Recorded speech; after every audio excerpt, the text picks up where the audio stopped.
आजचा हा आपला आता तिसरा अभ्यास वर्ग आहे आणि आजच्या ज्ञानेश्वरीच्या ह्या अभ्यास वर्गामध्ये 9व्या अध्यायातला एक विषय निवडलाय आणि त्या विषयाला धरून आपण एकमेकांमध्ये संवाद चर्चा करूयात.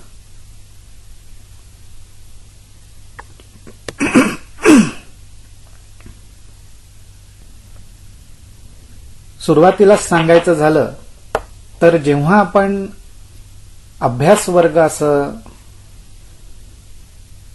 आपल्या ह्या सेशनला म्हणतो त्यावेळी आपण सर्वांनी म्हणजे माझ्या सकट सगळ्यांनी एक गोष्ट मनामध्ये निश्चित केली पाहिजे की हा अभ्यास वर्ग आहे. म्हणजेच याचा अर्थ असा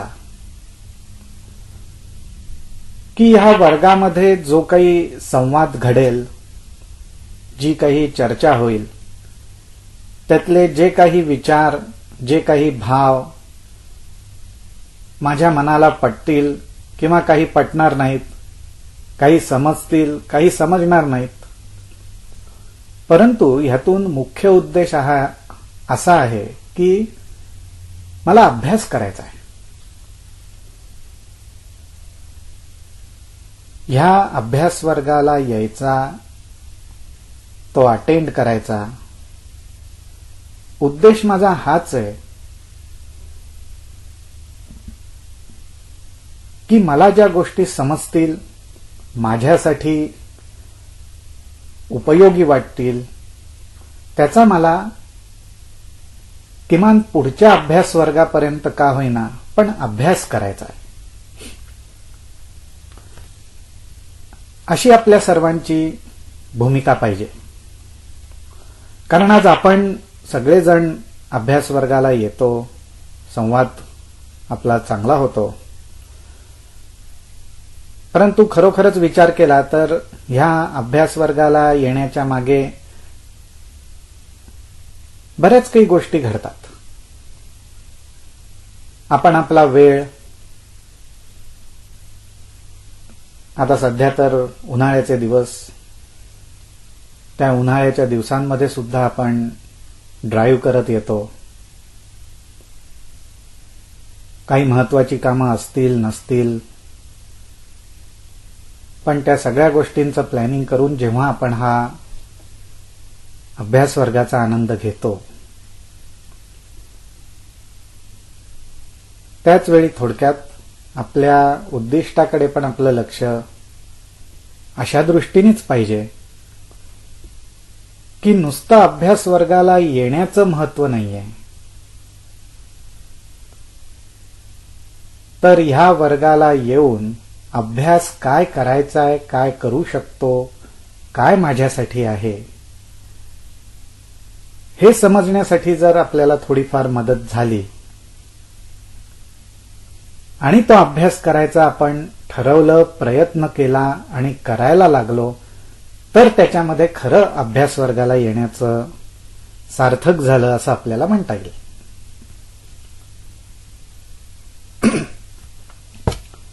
असो, तर आजचा विषय जो आहे तो असा की आपल्याला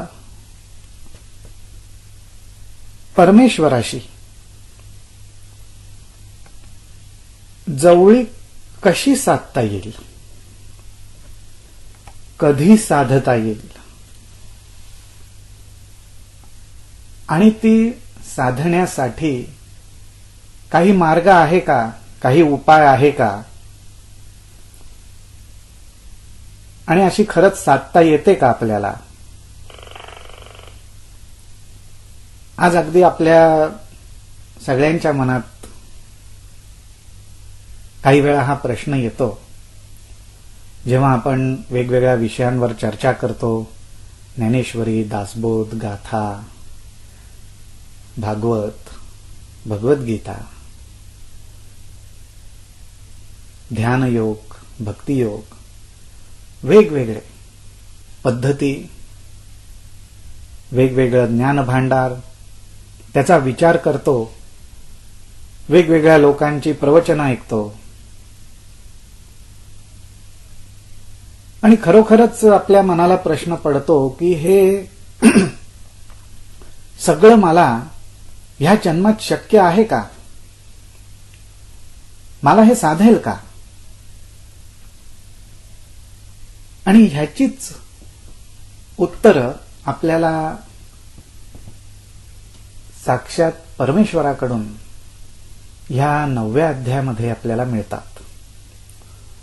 त्यासाठी काय करायला पाहिजे, आपली स्वतःची तयारी कशी करायला लागलं पाहिजे, जर खरोखरच आपल्याला हे साधायचं असेल तर त्याच्या काय खुणा आहेत, ते कसं करावं, कोणाला साधतं, कसं साधतं, हे अत्यंत सुंदरपणे आपल्याला 9व्या अध्यायामध्ये बघायला मिळेल. कधी भेटेल परमेश्वर, असा जर कोणी प्रश्न विचारला तर परमेश्वर स्वतः म्हणतो, मी तुला आत्ताच भेटू शकतो, ह्या जन्मात भेटू शकतो. मरणाच्या अगोदर भेटू शकतो आणि मरणानंतर तर कायमचाच भेटू शकतो. खरोखरच विचार करण्यासारखी गोष्ट आहे की परमेश्वर स्वतःहून असं म्हणतायत की मी तुला मरणाच्या अगोदर भेटीन. असं का म्हणतात? कारण मरण हे अटळ आहे, आपल्या दृष्टीने तो शेवट आहे. म्हणून परमेश्वर म्हणतात की मरणाच्या अगोदर भेटीन आणि मरणानंतर भेटतच राहीन, भेटतच राहीन. म्हणजे परमेश्वराच्या दृष्टीतून आपण जर पाहिलं तर थोडक्यात त्यांना जणू असं म्हणायचं असेल की आत्ता तू जिवंत आहेस, जिवंत आहेस याचा अनुभव घेतोयस, घेऊ शकतोयस, तेव्हाच तुझी माझी भेट झाली हा अनुभव तुला येऊन जाईल. आणि तो अनुभव, ती जाणीव ही कायमची होणं, अखंड होणं, एकरूप होणं, ही जाणीव विशाल होणं, ही एखाद वेळेस मरणानंतरची परमेश्वराच्या दृष्टीने अवस्था असेल. असं म्हणण्याचं कारण असं की आज आपल्याला माहिती नाही, आज आपल्यापैकी कोणी मेलेलं नाही, त्यामुळे मरणाचा आपल्याला अनुभव नाही. एखाद वेळेस असं वाटेल की हा मरणाचा विषय कुठून निघाला. तसं नाहीये. परमेश्वराशी भेट घ्यायची म्हटल्यावर ते भेट घेण्याचं ठिकाण, त्याचा प्रसंग, त्याचा येणारा काळवेळ हा कधी असू शकतो हे परमेश्वर सांगतोय. त्याच्यात परमेश्वराने हा मरणाचा उल्लेख केलाय की अरे मरणाच्या अगोदर मी तुला भेटू शकतो आणि तसा जर का मी तुला जर भेटलोच ना तर मरणानंतर तर तू माझाच होतोस. आणि मरणानंतर तू माझाच होण्याचं कारण असं की मरणाच्या अगोदर तू मला भेटलायस म्हणून तू माझाच होतोस.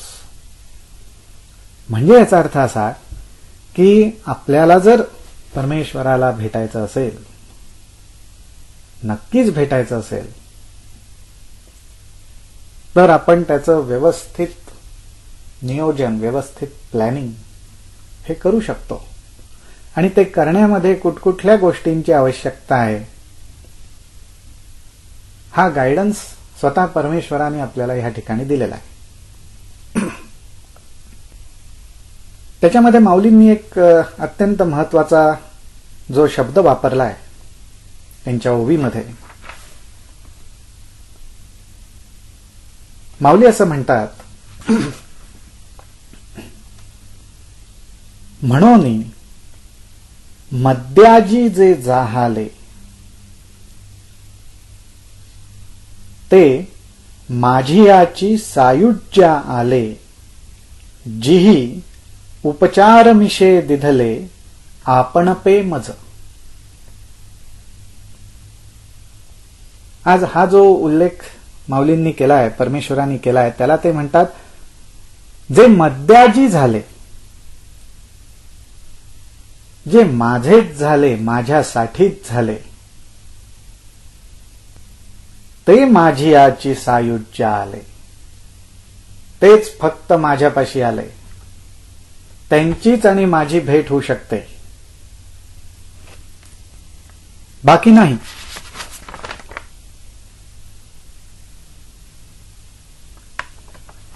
म्हणजे याचा अर्थ असा की पहिल्या प्रथम